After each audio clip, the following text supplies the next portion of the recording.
दोस्तों कल खेसारी लाल यादव का एक होली गाना आने वाला है जिस गाने का टाइटल है होली में गर्दा हुई।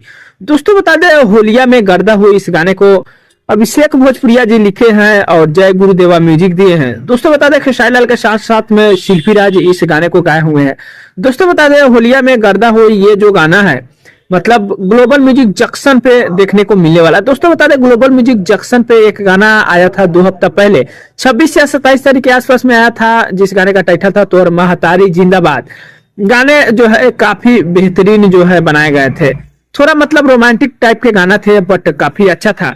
दोस्तों एक्ट्रेस की बात किया जाए तो नया ही एक्ट्रेस मुझे दिखाई दे रही है भाई। दोस्तों बता दें इस गाने का टीजर जो है आज ग्लोबल म्यूजिक जंक्शन के यूट्यूब चैनल पर अब तक रिलीज नहीं हुआ है। दोस्तों बता दें तो इंस्टाग्राम आईडी पे रिलीज हो चुका है। जो लोग देखना चाहते हैं ग्लोबल म्यूजिक जंक्शन के इंस्टाग्राम आईडी पे जाकर देख सकते हैं।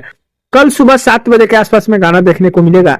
गाना जो है काफी बेहतरीन और जो है थोड़ा अलग ही टाइप के गाने बनाए गए हैं। जो गाना चाहिए होली में, हालांकि उतना रिस्पॉन्स नहीं मिल पाता है लेकिन जो भी गाना है ठीक ठाक देखने को मिलता है क्योंकि होली का गाना है तो इतना ही चलता है, इससे ज्यादा क्या चलेगा आप लोग समझ रहे हैं। बाकी चलिए जैसा भी होगा अपडेट आप सभी के बीच कल दिया जाएगा गाना रिलीज होने के बाद कि क्या कुछ जनता प्यार देती है गाने को। बाकी यही छोटा सा अपडेट था खेसारी लाल के बारे में, कैसे लगा नीचे कमेंट कर सकते हैं। चैनल पर सब्सक्राइब कर सकते हैं, वीडियो पसंद है लाइक जरूर कर दीजिएगा। मिलते हैं कोई अपडेट में, तब तक के लिए धन्यवाद।